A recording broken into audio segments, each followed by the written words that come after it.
Hi, I'm Marcus. Delighted to be here, especially to be here with the inimitable Josh Baer. I don't think at an art fair he requires any introduction, but in the event that anybody here wandered in thinking this was like an afternoon speakeasy, he's a been a gallerist, an art advisor, and now he's finally reached the pinnacle of his career. He's a journalist of sorts.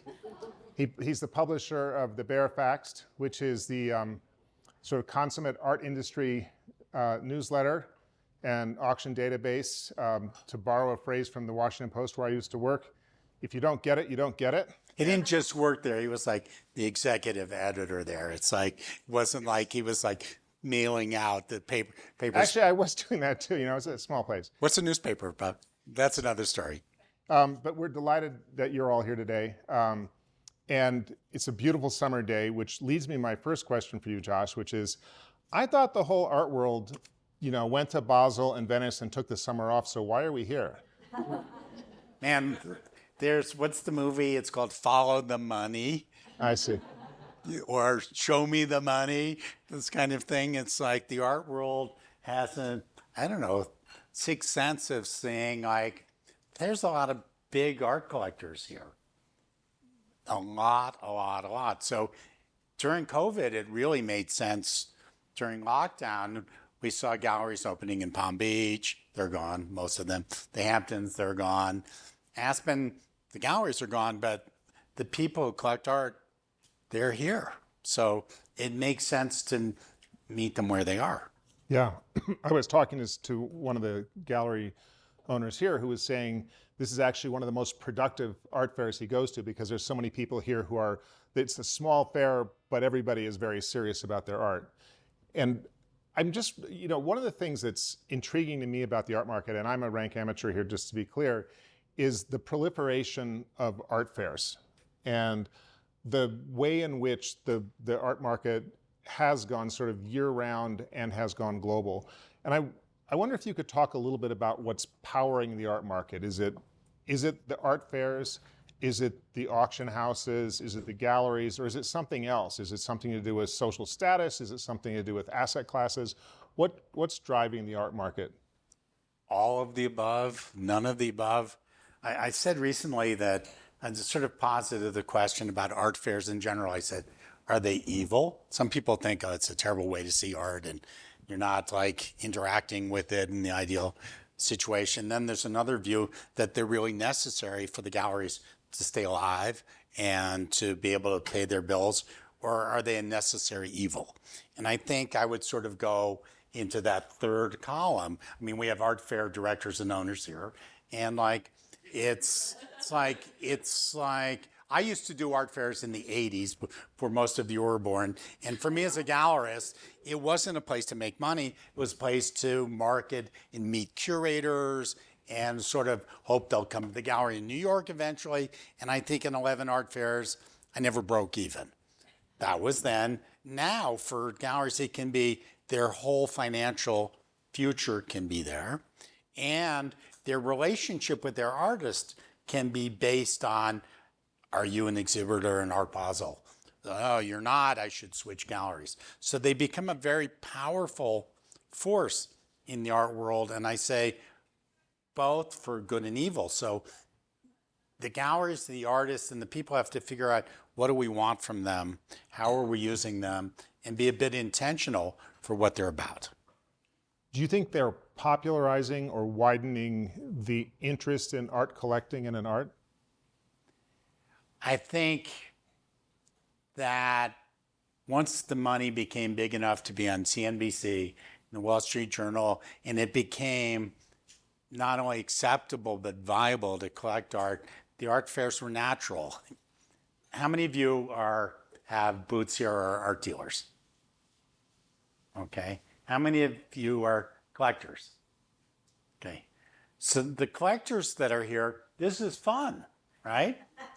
So for you that with the booths, this ain't fun. This is work. So you're wrong. Well, it can be, but okay, it's fun after the invoices go out.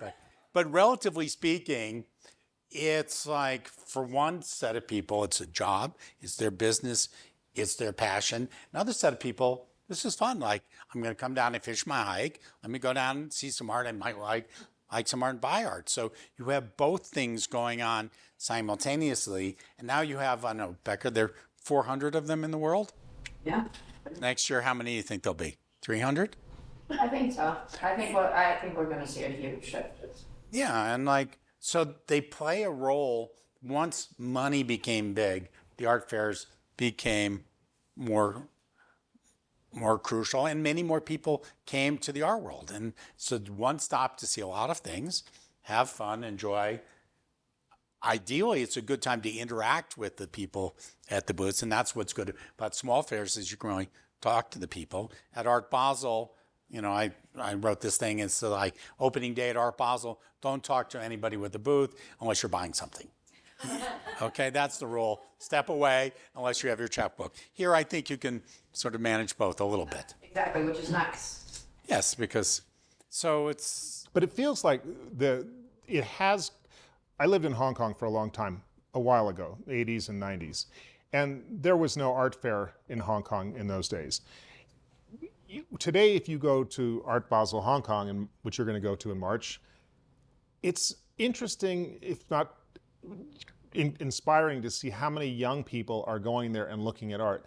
And I wonder, like, is it opening up art to another generation of people who are going to become collectors, or is it something else? Is it a form of entertainment and amusement in a place where, you know, the movie theaters have closed down? It's all that. It's like, there's certain, like, it's fun, dress up, go there, be seen. It's a social media platform. And it's a place where billionaires go to do important transactions. What I personally, and for our company, the Baer Faxt, I'm most interested in is like the people come on day 4 who buy a ticket for $30 and they walk in, they're not VIPs, and they walk in there and they ask a question and they don't know which artist is super hot, which one isn't.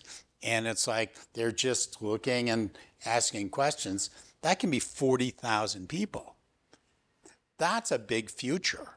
And I think that's the future for the art business, is not just the people I know and deal with who are going in the first hour and pushing their way through. It's how do we make things really first rate for those 40,000 people, to not have it be Mr. Brainwash. Anybody here collect Mr. Brainwash? Anybody here buy cause? Okay, well, get out while you can, but that's my opinion. And sorry, but like, he's popular and like your kid probably likes them, but aside from that, but it's like, it's a great opportunity to see a lot of things. I'm sorry, well. He's an extremely nice guy. He is, and he's a great art collector. He is, yes. That's part of his success with the gallery system, is because he's made so many great friends of the art dealers because he's one of their best clients. But that's an insider aside. But you know, there's a great opportunity in the future to really grow this business where how many people here know David Zorner Gallery?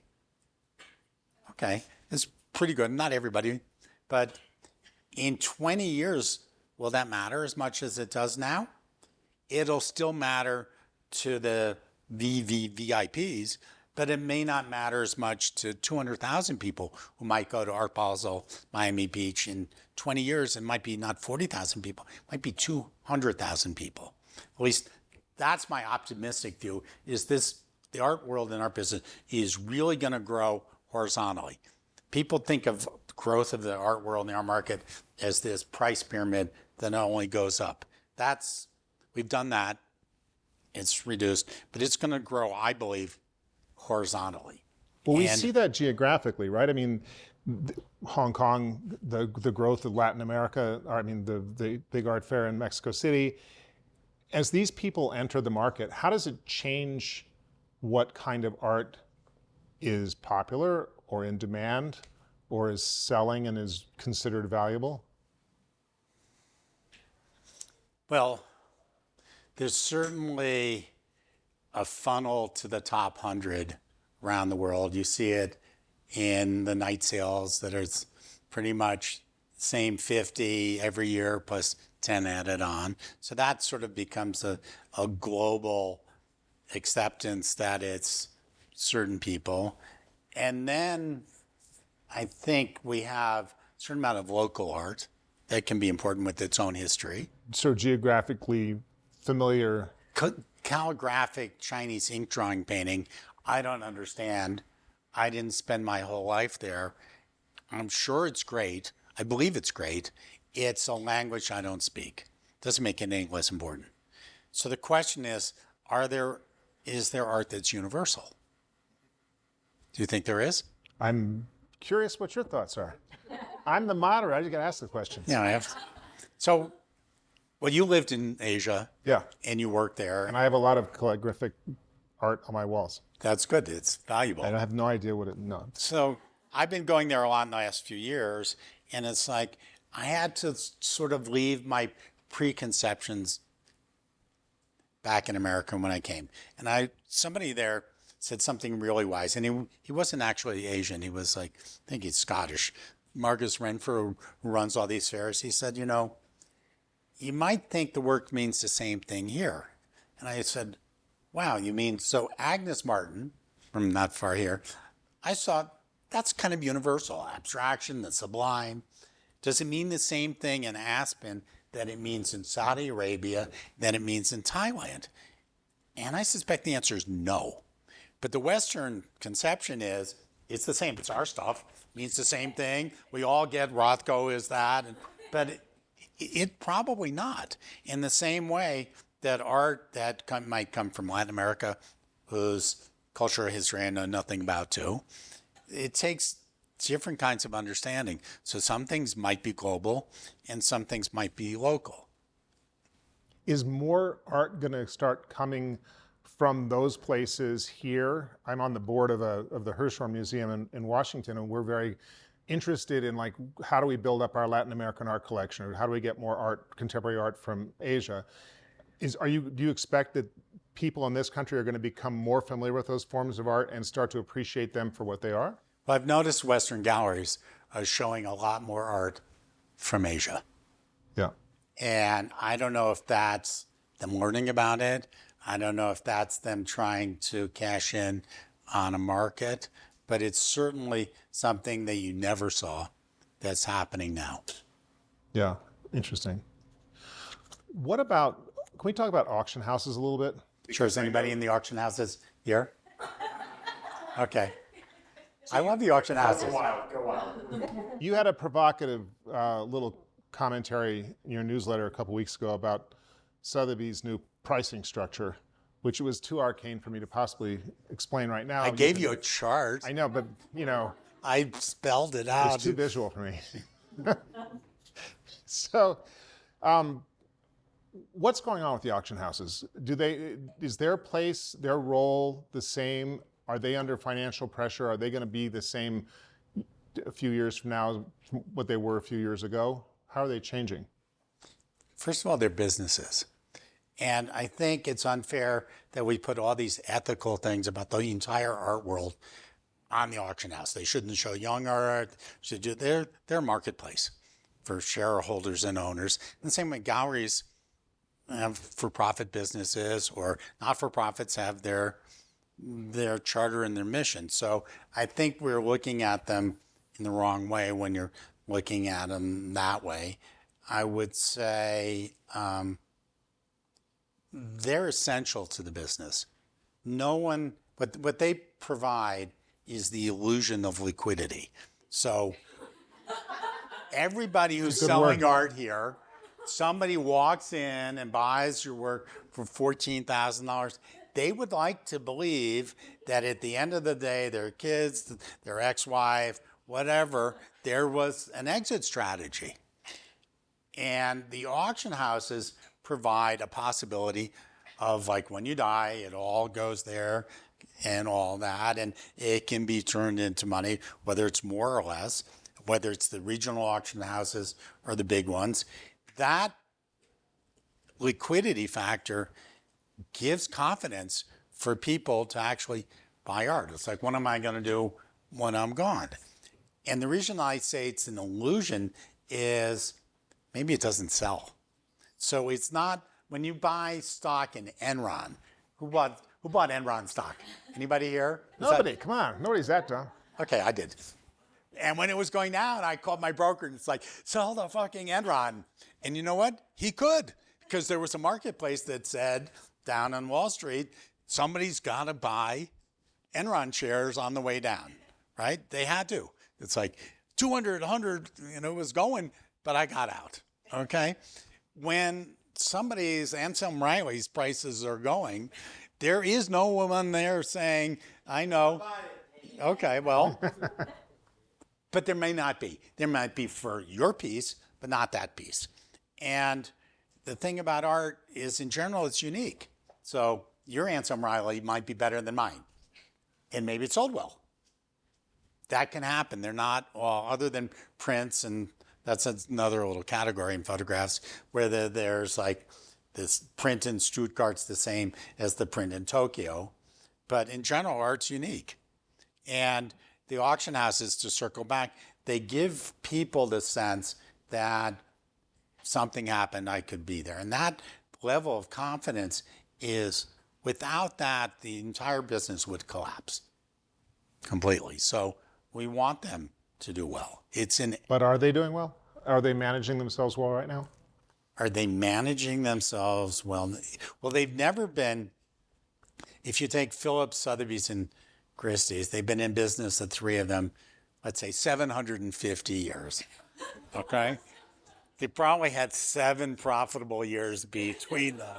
I mean, they're very operation cost centric. It's very hard for them to break their costs. It's a tough business. They're like, they make a bad decision, it can be catastrophic. So even at the best of times, it's not the best business. So they have ups, they have downs. They're kind of like ad agencies. When you have a bunch of clients, you had people, if business is less, Sotheby's has cut back their staff. They keep trying to make more money by raising their margins, and that's not working. So it's a tough business. Do you think the digital trade, the digital marketplaces for art have any possibility of displacing them? No. Because I don't think their brands have caught on. And that 750 years of brand, pretty powerful. And confidence in the market. I don't think any of the, online companies, anybody like Artsy here or something like that, it's like, they don't sell, I sell more art than they do. And I'm just one guy.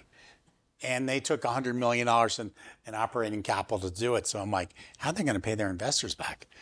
And I worked at an e-commerce art business in 2000, I think. And I'm sitting there and the Harvard MBAs that had all this. And it's like, so what's our plan for next year? And they said, well, the projection is we're going to sell, I don't know, 9 or 19,000 works of art. And I said, that's more than Sotheby's and Christie's do together. How are the 9 of us going to do that? And they said, shut up. And then they started talking and all this and the metrics of this and the value of that, all this. And I was the oldest person then, okay? So you can imagine how I am now. And I raised my hand after 2.5 hours of how they're going to put the value. I said, well, we had this, we're in e-com. Nobody mentioned selling art. Shouldn't that be like what we should be talking about? And it was, again, STFU. So that's kind of still the history of the online business. It's like so expensive to get customers, but it's additive to the auction houses. So when they have their brands, and during COVID, people realized they could bid at home, and it's certainly bringing younger collectors in, and the galleries are finding that. How many of you with galleries sell things over emails? People haven't seen it. I mean, how crazy is that? I mean, okay. And then you have other clients who's like, I would never buy something without seeing in person. Both are going on. So you've got a guy in Malaysia in his underwear who wants to buy that way, and it's great. And then you have another guy in Belgium that's like, I'm getting on a plane, and I'm going to go there to see that $2,000 print in person. And they both are legitimate. what do you think is the most somebody has spent on an online purchase without seeing it? Oh, it's interesting. So no one's taking notes. Or anybody here from Sotheby's? Okay. No, it's like, so during COVID, there was like Sotheby's, like, we made the most expensive sale ever online. This Francis Bacon, $80 million or something like that, to a bidder in Asia. And I wrote, well, great, but that was the owner of Sotheby's doing it through his son. And they wrote, that's not true. You have to deny it. You must not write it. It's all a lie. And it's like, I'm not changing what I wrote. And then he got sort of outed by the Swiss government. You're Swiss, my wife is Swiss, for like trying to like bring all this art into Switzerland and his taxes. And guess what painting was in the works that they identified? That Francis Bacon, okay? So you have to, buying something online now doesn't have quite the same resonance. It's the same as calling someone up on the phone to bid a little bit. And I do it. Sometimes I click the button and sometimes I do it on the phone. So I don't know that it's the same question it was. That was only 2 or 3 years ago. So that was the most expensive work of art ever bid on or bought at auction, supposedly. So, what about macro conditions and their impact on the market? Interest rates got jacked up a couple years ago, maybe now coming down a little bit. That obviously had an impact on the art financing business. What are the macro factors that you think are affecting the market right now? And if you sort of look forward, let's just give it a 12-month horizon, where do you see the market sort of going as a result of those things? Well, as I was saying for a long time, the biggest headwind to fear was interest rates, because people could buy with almost free money, decide if they liked it, see that some speculator would buy it from them for a small profit and not have much stake in it. So that was sort of like building it's not quite a Ponzi, but it was sort of doing that. And it was clear that when interest rates got to 5 or 7%, that if you were holding it for 5 or 10 years, that's costing you half the value of the work. So that became obvious that would be a headwind. Then what sort of kept the art market going for maybe the last 30 years is there was always a new player coming in. So there was the Koreans, then there were the Russians, then there was the Middle East, then there was the Chinese, then there was the rest of Asia. Then it was, and put the tech people in. We've kind of covered the globe. Now, Africa and India may yet to come, but in general, we've sort of maximized that. So there's no new players to come in and say, I don't have anything, I'll buy whatever you got. And that's sort of what was fueling it. It's like, well, if I own nothing, I can't say that Richter is not as good as the Richter I own, because I don't own any Richter. Now, if you've been collecting for 40 years, you're looking, is this Richter better than the one I have? No, I don't buy it. But if you have no Richter, the first one is better. So we're sort of played out there. So now it's a question of generational. You read about the transfer of wealth to new generations. So the next boom is to more people. It's like when I had my gallery in the 80s and 90s, I would say 2 out of the Fortune 100 CEOs collected contemporary art, and people told them they were morons. What are you doing? What do you mean this Basquiat you paid $8,000 for? Are you an idiot?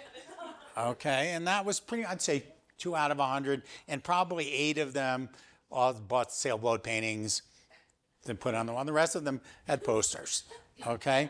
And now, I'm going to say 99 out of the Fortune 100 CEOs have contemporary art on their walls. Their spouse took an art history class at University of Maryland, and they've got 5 houses, and it's on CNBC, and it's worth a lot of money. So they're all in the game. It's been a fundamental shift. So take you back to the question of like What was the question? where do things go in the next 12 months? You know, the macro forces. Like just you mentioned the Russians. The Russians sort of got taken out of Okay. the market by the Ukraine invasion. China's got the decoupling phenomenon. Okay, so you got four groups of people. So you have people who really collect art, and they collect art when it's expensive. They collect it when it's cheap. They like it better when it's cheap because they can buy more of it easier. They may be 30, they may be 90. They're going to collect. That's who they are. That's what they do. They're in the market today, tomorrow, till they die, right? So we all agree that those people exist, right? And then there's what we call the speculators, and they're like as if they're buying and selling stocks, and they don't have that much money, but they're like that business is done for the moment, so they're out, right? It's like things are worth less, and they don't have that much cash, and it's not going up in this thing. They can't get out of it, so they're gone. Okay, then you have people who came to collecting in the last 5 or 10 years. Some of my clients in there from Silicon Valley or Saudi Arabia, not that I have, and they fill their home with art. They have great art. And they put some in their house in Aspen too. It's like, are they done? We don't know. You know, the old collectors are sticking in their warehouse. So will these people who've really come in and bought their Chris Wool and they bought this, and the walls are full. We don't know if they're going to keep collecting. And then the fourth tranche is people who haven't started collecting at all. And whether you see it starting like athletes, that's a new market. And I would say women who are controlling their own money, that's another. I said there weren't new areas. A little bit, there's women collecting art with their own money, which is in African Americans, particularly in entertainment and sports, doing that. They're now in the game. Are there more people going to be coming into the game? We don't know. I say yes. I just don't think it's all going to be at the $50 million range. Got it. Except for Chinese calligraphic Yeah, drawings. that's huge. That's huge. going to go double down on. I'm betting. If you want some, my kids call still have me. a couple years of I know college. where to find some. Yeah. I'll ask you one more question and then open it up to you all to ask better questions than I did. Who are the tastemakers? You wrote a thing recently about museums and the role they play in buying living artists. Who defines what the market likes? Well, there's tastemakers and there's market makers. Right, understood. So they're not, and sometimes they're the same. So from my vantage point, the good news is I'll come at it the other way. A lot of people don't like that they want the art world to be more transparent and more democratic, and everybody knows everything, and the internet's going to do that, and we should build internet sites, and that's the future. Blockchain this and AI that, and sounds pretty good, right? Now, sitting here as one of those gatekeeper, tastemaker, market maker, I go, we don't want that. This is where my power comes of having real knowledge, which the AI things don't have, and access, which the algorithm doesn't have. And so there's a push-pull between opacity and transparency.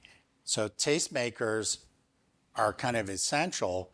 What's sort of critical is how good are they? And, you know, there's a guy in Dallas named Howard Rushovsky. He's a big collector of the Dallas Museum.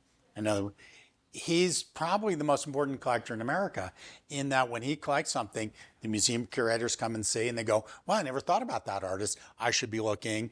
Other collectors come, it's like, I've never heard of Japanese art from the 50s. What are you doing? And he explains it, and they see it, and they go, oh my God. So he does it generally for good, with good taste. Now there's other people who are, you know, the Kardashian types or whatever, or even worse in Hong Kong and Korea, who are taste making and they don't have very good taste. So there's tastemakers with bad taste. You can be a tastemaker with bad taste, right? Yeah, you could be. I could be. One could be. What about museums? You talked about the role museums play in how they define art because they're choosing which contemporary artists to collect. Are they important signals still, or are they? Well, you Are have they two parts. followers? Are you talking about the museum collections or the museum exhibitions? The exhibitions are critical. The collections are less and less important. I mean, every artist I've met in the last 20 years said, in the collection of MoMA, it's like, I didn't see it there, you know? Where? Next to Matisse, they take the Brancusi down? I mean, where is it? So, you know, it's like, I want to know about museum exhibitions more than like, you're on the board of the Hirshhorn. How many works of art does the Hirshhorn have? A lot. Warehouse. Well, I asked the director of the Whitney, how many works of art does the Whitney have? Does anybody want to play, 200,000. you say 200,000? How many people think it's more objects than that? They've been going, what, over 100 years? So the over of 200,000, raise your hands. Okay, how about 100 to 200,000?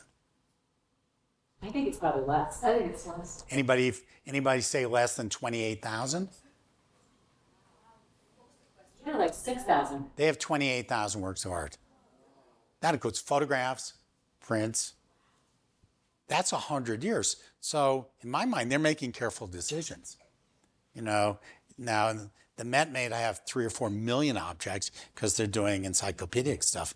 But it's like, I know collectors with 10,000 objects, things like that. So I think the museums can be really rigorous in defining what goes up in their collection and what goes up in their walls.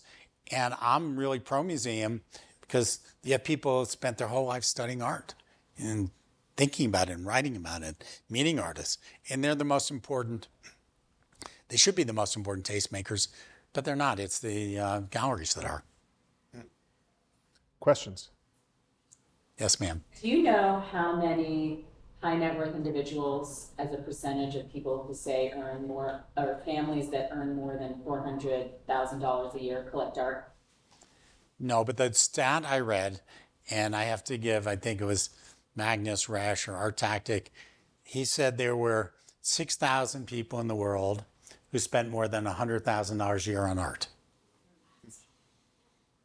To my mind, I call that an opportunity.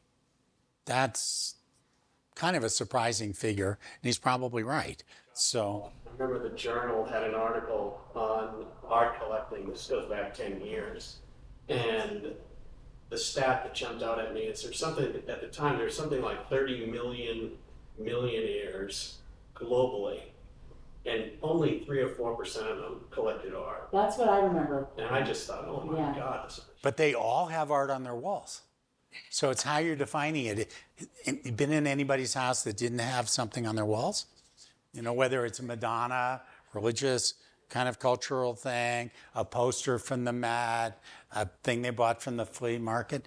Everybody, Scott, and those 30 million or 1,000 billion millionaires, my sense is, why can't they have good art?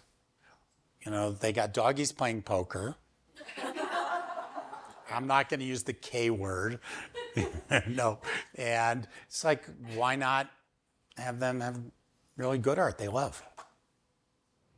So Josh, we're trying to continue to attract people to come into this market, but if you actually look at the numbers from 2019 to where we are now, the overall number, although that number comes from our Basel report, and it's pretty static. It's kind of interesting to see, like, we think that we're progressing, but are we really? I don't think You should it's... rephrase the question. I think you're saying that the stat that's published that the overall size of the art market at like $65 billion has apparently stayed flat for all those years. And I don't even think that's the place to look and think. I'm often asked, what do you think of the art market? And it's not a real question. Because first of all, there's many art markets, and each artist has their own market. And does Chinese calligraphy, I can't even say it, that squiggly shit, that's great. Does that market correlate with emerging art from Africa? Probably not. So that whole thing of the art market is a fallacy. And the next fallacy is I'm asked, like, what do you think of the art market? And go, what about it? And they go, the Warhol markets, they might say. And it's like, that question really means, what about my shit? Okay? So if my stuff's high and your stuff is low, it's great. Okay, so if there's 20 Warhols for sale this season in the auction market, and you're one of the 19 that sold your work, well, it's like, market's great. And if you're that 1 out of 20 that behind, the art market sucks. So it's really a statement about what their stuff is. And just to answer another point about what I love about going to the auctions. So at the night sales, you have like 600 people sitting there, and most of them, you got 10 of them bidding. The other 590 are doing their net worth statements of their own stuff. Oh, that Hans Hofmann went for 600. Mine must be worth 800. It's not. But that's what people, they're like thinking, they're self-interested. What about my shit? So that's mostly that question. It's like, if your business is up and it went from 65 to 70, do you care? Or 65 to 50? Not really. What are your thoughts on a lot of the imitations or copies of things that are flooding the market now, especially with AI and technology being so good? And then you have people like Jerry Saltz who are like saying, hey, it's okay, and I buy stuff like that and I just don't have them sign, I have them sign it, not say it's a fake, not say it's a real X, Y, Z, but that they sign their own name of what they're making a copy of. So how do you think that's impacting the numbers or any of that? I think if you're Elon Musk, you probably don't want the after Basquiat print. Well, that's not. Okay, I think, okay, how many people went to our talk that Becca brought me to last year about AI in the art market? Okay, and one of our panelists said something really smart. It wasn't me. And he said one of the things about artists when they work is they make mistakes. And AI is set up to never make a mistake. So Cy Twombly's sitting there going like, I'm going to paint a landscape. And one day he goes, I don't want to do that. What if I try this squiggly shit? And it goes, wow, that's pretty good. AI would never make that try. So I think there's something fundamentally different, generally, from the Jerry Saltz cop wanting to buy the copy of the Richter. I think when it's made matters, the historical context. I don't think it's evil that someone is different and it's not as good, and people can do what they want. Did that answer your question? I just didn't know if you thought it had impacted any of the metrics in the art world. It's a poster. They're buying posters. Okay. That's okay, you know. Most people, how many of you bought posters when you were in college? Okay. It's like, that's fine. And now hopefully you've graduated like to something by a living human person, right? In an art frenzied place like Aspen, do you think that there's a saturation point, a limit to how much art a place like this can sustain? In what sense? The number of galleries and the number of art fairs, the number of art events, all of this. Listen, I think that if the galleries and the fairs do their best job of bringing great art, they can be sustained. And if they don't, it doesn't matter how many potential buyers there are. So it's really up to the artist in the galleries and the fairs to figure out how to bring the best stuff. There's certainly a critical mass of wealth here that can sustain it. There's no question about it. I have clients here, and some of them, they don't want to put their art here because they don't want to compete. And they don't want to make it like, who's got the better kusama. So they keep that at their main house. And here they buy funky stuff. So there's sort of a backlash that can happen where they're in their second home and they're here to hike and swim and to do all their stuff. And they don't want to play that game. And then there's others that want to out-Jones the Jones. And they're both here. If you're going to go to one art fair, Art Basel. This one. Still, Sorry, Becca. If you were only going to go to one, which would you go to? gonna answer that question. If you could only go to one art fair that wasn't yours. That's an interesting question. Yes, probably our puzzle. But the more interesting question is part two. Why? Why? Okay. Because the 300 galleries there, people spend 3 days at the fair. So in Miami, they spend like 3 hours. So you're not really finding things you didn't think about. So in 3 days, I walk in, I mean, this year I was only there for 2 hours, so that didn't really count. But I walk into galleries I never heard of, and I go, what's that? Or gallery I never heard of, and I recognize something. It's like, oh, you have this Richard Serra drawing. How much is it? And that happens there on a regular basis, time after time. The galleries make a point of bringing the best works. And because they're vetted by the other galleries, and it's so critical for them to get in to their business, they better bring their A game. And they do. And it's not close to the other art Basels or Friezes or whatever you want to look at. Dallas, Aspen Art Fair, I said it correctly, I think. You know, it's just a different level there. And it's a town that people go to. They don't go there for the parties. They're not like, where's the Ferrari party?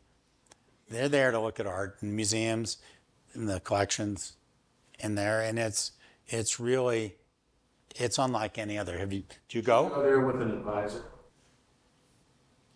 As an advisor, I probably should.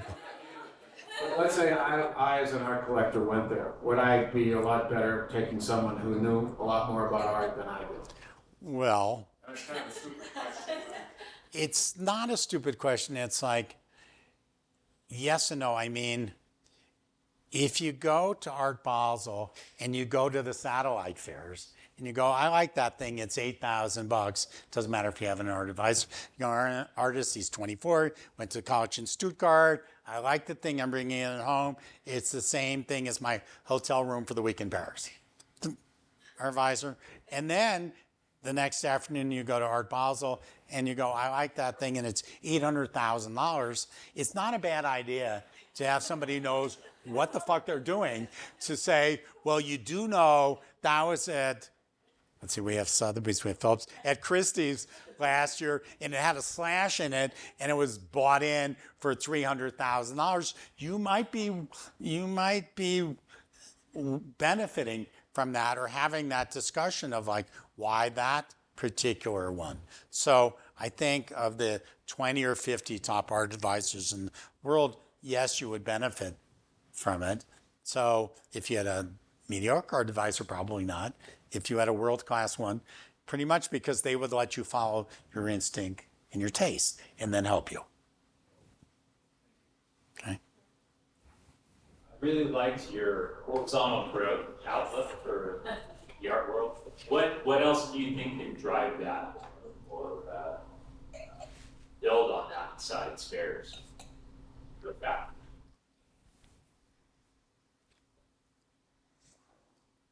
I think eventually something beyond the beginning of social media. That right now we have sort of the white cube way of looking at art, and that's where artists go and they show it and it goes, and it's got its own communities. I think there's an opportunity for a community by artists for viewers that's there, that's beyond Instagram or Facebook. I don't know what it is yet. It's not quite NFTs, but that was sort of moving, that was part of that direction. So I think when there's an art form that sort of can go beyond the museums or the gallery space and need to communicate with the broader public, that could be 5 years, it could be 50 years from now. Can I just ask, I mean, you've talked about other regions, but you touched a point on from the African continent. Do you have, there was obviously this huge surge of interest and then this idea of, oh, it's over.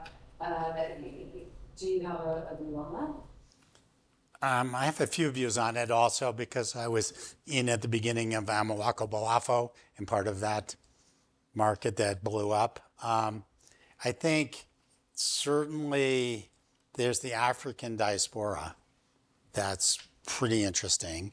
I think I was talking to Marcus. I've been very involved in the African American art of the last 30 or 40 years, and that's a different subject matter than most of the art out of Africa. I would say all of the art out of Africa, and not all the art out of Africa is from blacks. So you have North Africa, you have West Africa, so it seems like it's inevitable that it'll happen. And I think there's some great histories that go back centuries there that'll happen. And it's not monolithic. Africa's quite complex. So pretty good African LA gallery showing at the fair. You probably should go look that there's an owner here or there.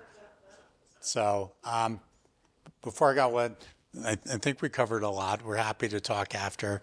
I wanted to thank in particular Becca, but also Bob and Sophia Chase, who've been great, and all the people here coming. I think they've really supported the fair in a strong way. And thank you for bringing us here, Marcus. You got the 80 grand, right? For the speaking fee? They sent it to me, I think it's coming to Mrs. Greenberg. And I also want to, thank our sponsor today, the group, the Private Client Select. That's an insurance resource for people interested in protecting their collection. And let me tell you, you don't think you might need insurance that are specialists on art? You do. So thank you to the audience. We appreciate it. Thank you all.